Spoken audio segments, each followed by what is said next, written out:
এর জন্যই বলে শেষ ভালো যার সব ভালো তার।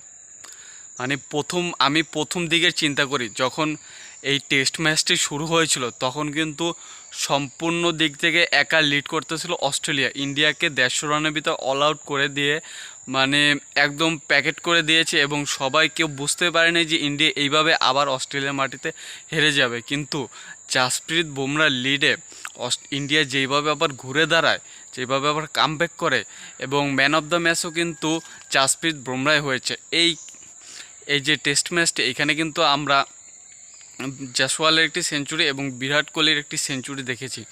এবং শেষ পর্যন্ত যেটা হয়েছে সেটা আপনি যদি টেস্ট ম্যাচটি দেখে থাকেন তাহলে বুঝতে পারবেন।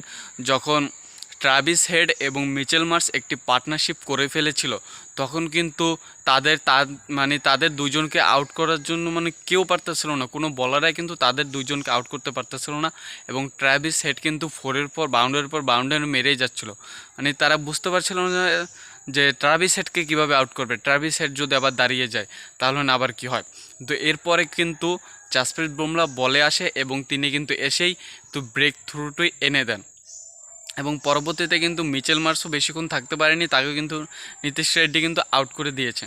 তো ইন্ডিয়ার সাথে যে টেস্ট ম্যাচটি হলো, এইটা দেখে আমরা এই ধারণাটাই পাচ্ছি যে জাসপ্রীত বুমরা এটা এমন একজন প্লেয়ার, তিনি কিন্তু ইন্ডিয়াকে সবসময় খাত থেকে কিন্তু উঠিয়ে নিয়ে আসেন। এবং আমি যদি বলি আপনাদেরকে, এমন একজন প্লেয়ারের নাম বলুন যিনি কোনো সময় অফ ফর্মে যায়নি। এমন একজন প্লেয়ারের নাম বলুন, তিনি কিন্তু এক নামে চোখ বন্ধ করে আমি বলে দিতে পারি জাসপ্রীত বুমরা কিন্তু কোনো সময় অফ ফর্মে যায়নি। এবং জাসপ্রীত বুমরাকে নিয়ে কিন্তু অনেক কথা চলছে, অস্ট্রেলিয়ান প্লেয়াররা জাসপ্রীত বুমরা বল খেলতেই পারছে না, এবং এর জন্য কিন্তু তাকে নিয়ে অনেক কথা চলছে যে তার বোলিং স্টাইল ঠিক নাই, তার হাতের সমস্যা, তিনি হাত ভাঙছেন। যখন একটা প্লেয়ার এখন ভালো করবে তখন কিন্তু তাকে কিভাবে দমানো যায় সেটাই কিন্তু সবাই চেষ্টা করবে।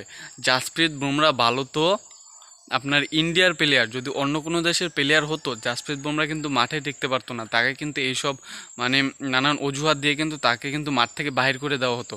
এবং আমরা এটাও কিন্তু দেখেছি শ্রীলঙ্কান প্লেয়ার মুরলীধরন শ্রীরাম, নামটা হয়তো আমি সঠিক উচ্চারণ করতে পারিনি, আপনারা আবার ভুল ধরেন না। তো তিনি কিন্তু যে বল করতো তার বোলিং অ্যাকশনটাও কিন্তু নিয়ে অনেক আলোচনা চলছে যে তিনি হাত ভেঙে বল করে। এবং আমি কিন্তু এই ধারণাটা কখন পেয়েছি, আমি কিন্তু এই যে আপনার মুরলীধরনের একটি সিনেমা দেখেছি যেটা ইন্ডিয়া তৈরি করেছে, এবং সেখানে কিন্তু দেখানো হয়েছে তার জীবন কাহিনী, এবং সেটা দেখানো হয়েছে তার হাতটা বেঁকা। এর জন্য কিন্তু তাকে নিয়ে কিন্তু অনেক আলোচনা হয়, তার হাত সোজা হয় না, ঠিক আছে। এর জন্য কিন্তু তাকে অনেক কিছু ফেস করতে হয়েছে। তিনি যতবারই প্রমাণ করেছেন নিজেকে, আবার ঘুরে ফিরে সেই একই প্রশ্ন তাকে করা হয়েছে। এবং জাসপ্রীত বুমরাকেও কিন্তু এখন সেই প্রশ্নটাই করা হচ্ছে, কারণ অস্ট্রেলিয়া প্লেয়াররা কিন্তু তার বল খেলতেই পারছে না। তো আমি এটাই বলবো, ইন্ডিয়ার প্লেয়ার হিসাবে কিন্তু জাসপ্রীত বুমরা এইসব আলোচনার পরেও কিন্তু মাঠে টিকে থাকতে পারবে। তো দেখাই যাক সেকেন্ড টেস্টে কি হয়।